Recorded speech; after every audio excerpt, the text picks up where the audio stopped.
Hello, hello, hello, hello, mumeze mute? Amakuru y'iminsi myinshi cyane, abakunzi ba Flavia TV Show mumeze mute? Twabaye umuryango mugari, amakuru yanyu mumeze neza? Nari mbakumbuye cyane, ndabahobeye, ndabayambiriye yambu.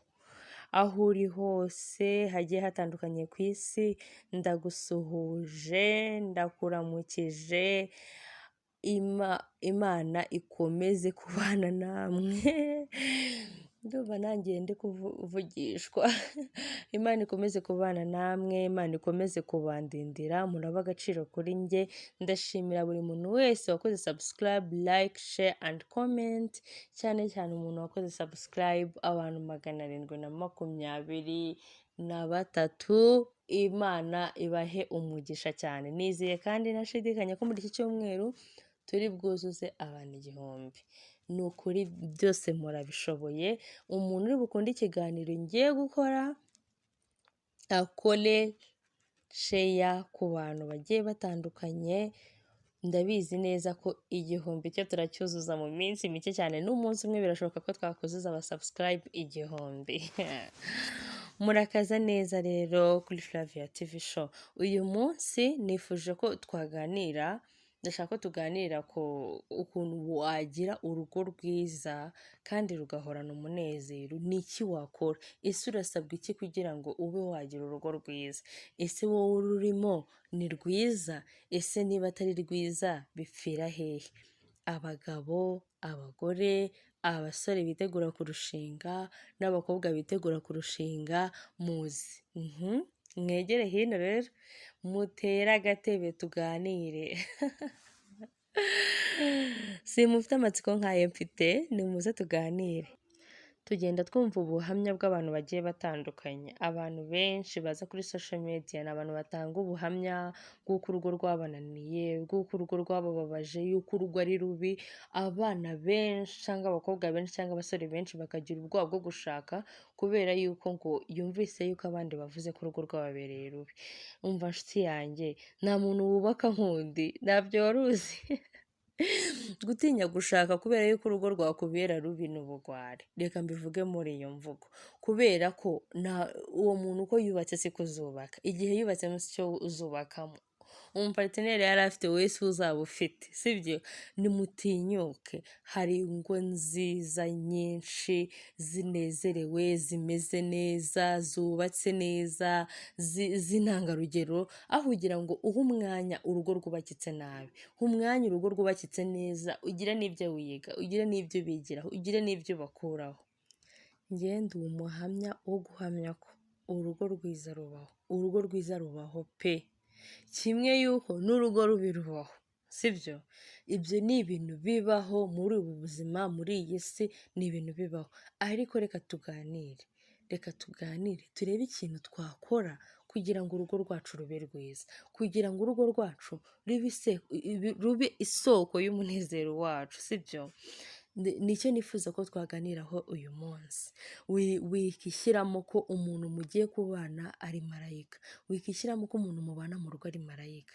Niba yagukoshereje ubibe ibintu birebire, wumva watandukana nawe, wumva uramwanze, wumva uricujije, ndetse nshuti yanjye, we nagukosa, we nakugira amakosa. Buri muntu agira amakosa, turi abanyantege nkeya, tuba mu isi yanduye, nta kuntu utakosa. Ikintu abantu dukwiye kwikuramo ni ukumva ko umuntu mugiye kuba umwitezeho ibintu byinshi byiza, ukuba wumva ko ni marayika, nta kosa, ntazakubwira nabi, ntazakora ikintu mutumvikanyeho, ntabwo bikunda. Turi abantu, sibyo? Ikindi kintu twirengagiza, uwo muntu ni umuntu mwahuye mwese mukuze, ni umuntu mwahuye mufite imico itandukanye, ni umuntu mwahuye yumva ibintu bimwe ari yego, nawe ubyumva ari hoya. Biragoye rero ko mwese mwahita mujya kuri level imwe ngo mwumvikane, sibyo? Rero ikuremo ko uwo muntu muri kubana ntabwo ari marayika, ni umuntu arakosa nk'uko nawe ukosa.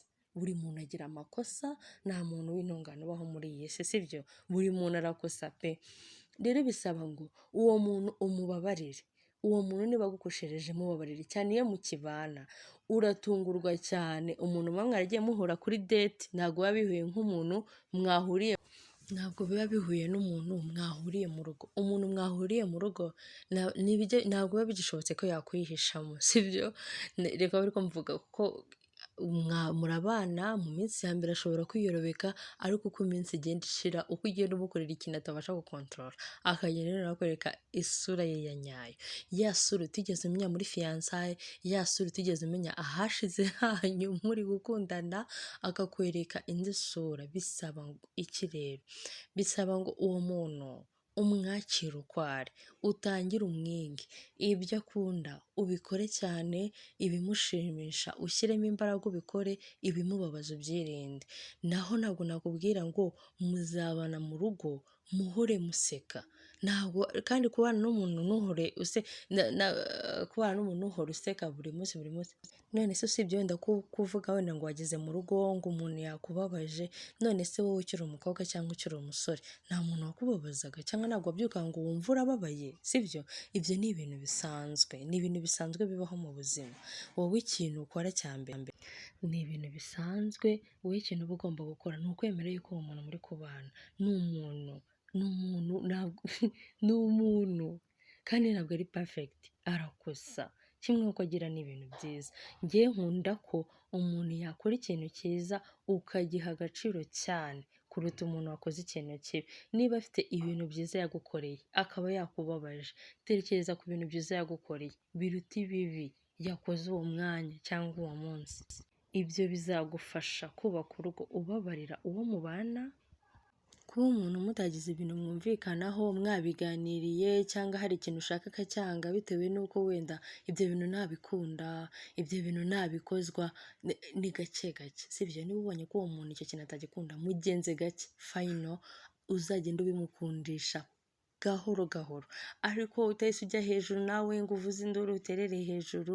Nyine wabyumvise ko ikintu cya mbere kigushoboza kubaka no guca bugufi birimo, no kwihangana, guca bugufi no kwihangana.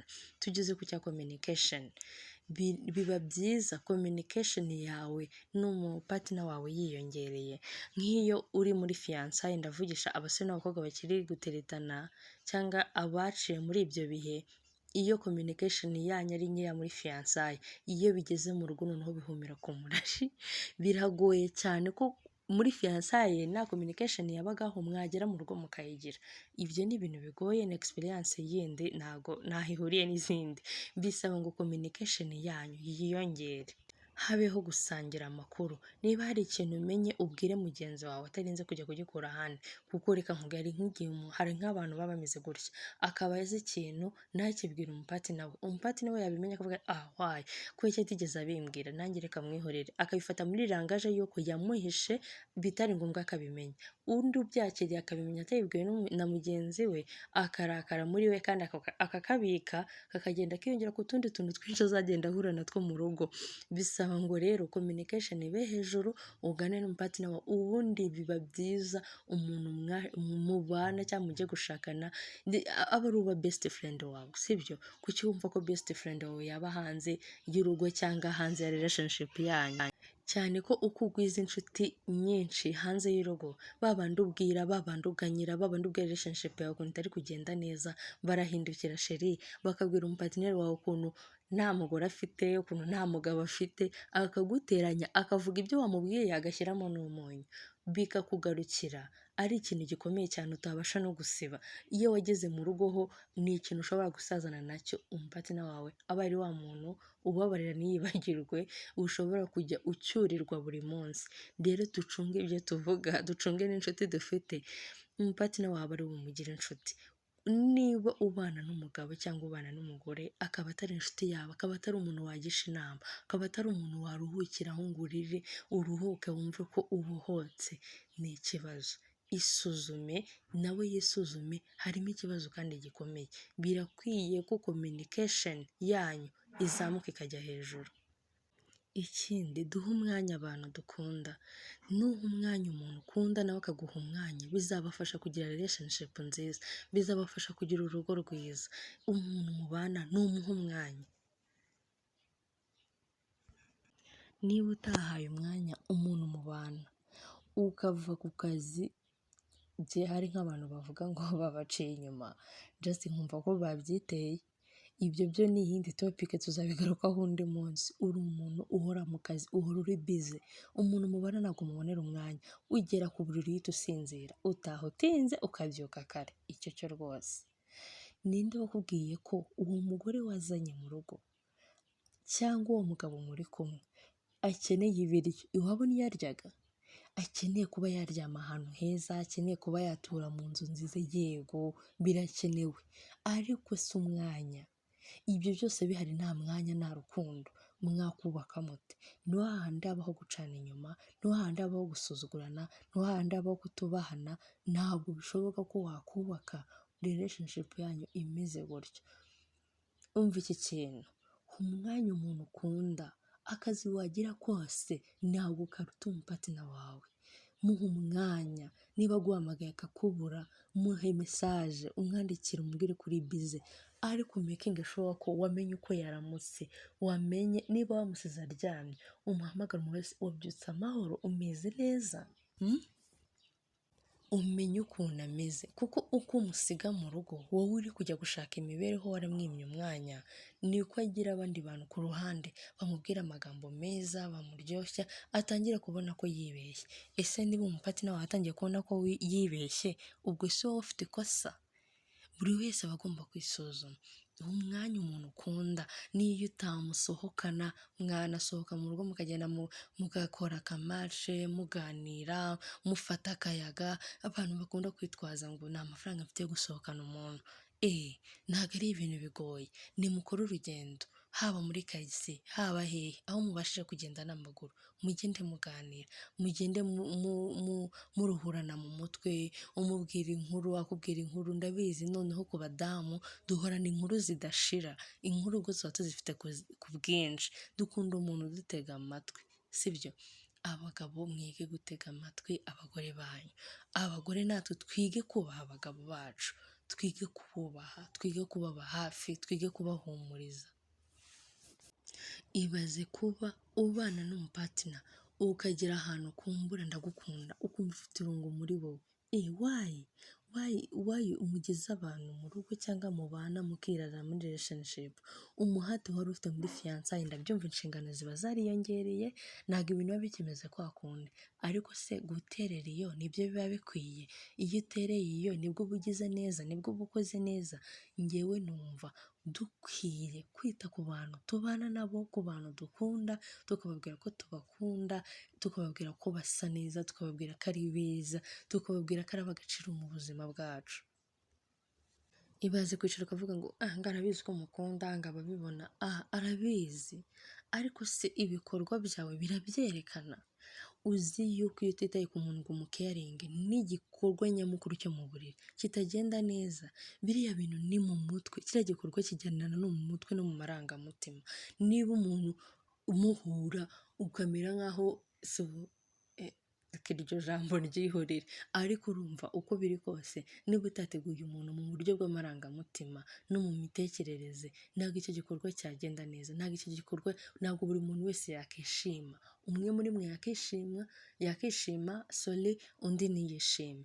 Rero mureke twige gukeyaringa abantu bacu. Kandi ikintu gitangaje, aba bapatina iyo bageze ahandi hantu bavuga amagambo meza, bayabwira abandi bantu, ibyo byiza byose bibwira umugore wawe. Uwo muntu muhuriye hanze y'urugo, reka nkubwize ukuri, wabimenya wahuye n'ikibazo, nibwo wabona ko umuntu mubana mu rugo afite agaciro cyane, sibyo? Ntabwo nshaka gukora video ndende uyu munsi, gusa icyo numva nshaka, ndashaka ngo dukunde abapatina bacu, tubakunde, tubabe hafi, twihangane, duce bugufi, dusabe imbabazi, tumenye kumanaginga urugo rwacu.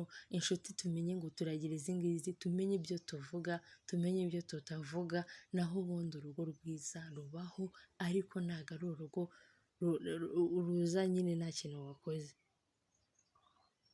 sibyo? ntabwo ari urugo ruza nta kintu wakoze, bisaba ngo urukorere, buri kintu cyose ukoze mu rugo kirabara, haba ari ikintu cyiza wakoze kirabara, haba ari ikintu kibi wakoze kirabara ku mupatina wawe. Ndabinginze, niba uzi ko hari umuntu ugiye kubaka, niba uzi ko hari umuntu ufite urugo, mushiyaringe kino kiganiro acyumve, tube maso, hari ibintu tutitaho tukabona ari ibintu bitoya, bikagenda bikura bikavamo ikintu kinini, ugasanga biradusenyeye, sibyo? Kandi icyo nifuza ni uko tugira urugo rwiza, ni uko tugira ejo hazaza heza, ni uko tugira ubuzima bwiza, kandi ni ukuri nicyo mbifuriza. Ndabakunda, sinabaroha, niyo mpamvu nifuzaga ko twese twaharanira kugira ibyo dukosora. Niba hari ahashize byagenze nabi, ugira ibyo ukosora. Niba nawe uri umugabo ukaba udatanga umwanya mu rugo, ukaba uri umugore ukaba utubaha umugabo, urungurutse uri iki, cisha bugufi wubake. Ntabwo ushobora kubaka uri hejuru cyane. Cisha bugufi usaba imbabazi. Ikindi ni urugo rwawe ruragize Imana, urusengere. Ikindi mwibuke yuko urugo twubaka, abana tubyara cyangwa bazadukomokaho bazubaka nk'uko twubatse, bazatugifatiraho. Ese urugero umwana azagufatiraho ni uruhe? Ni uruhe rugero rwiza umwana azagufatiraho nawe ubwawe utabikora neza?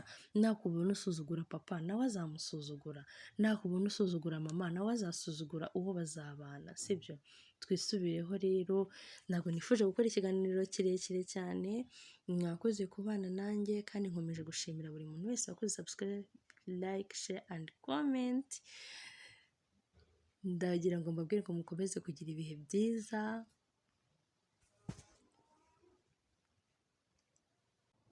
mukomeze kugira ibihe byiza, ndabakunda cyane, abantu 700 ndabishimiye cyane. Iki cyumweru dukora uko dushoboye tugira abantu 1000.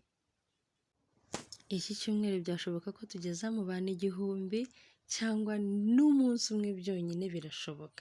Niba wakunze iki kiganiro nakoze, ume like, kandi muri comment unyandikire uko ikiganiro cyagenze. Ni iki nakosora? Ese ni iki nazabaganiriza? Ni iki nazabakorera?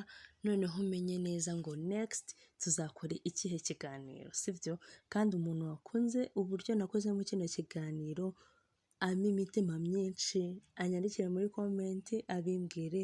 Murakoze cyane, ndabakunda cyane. Ciao ciao.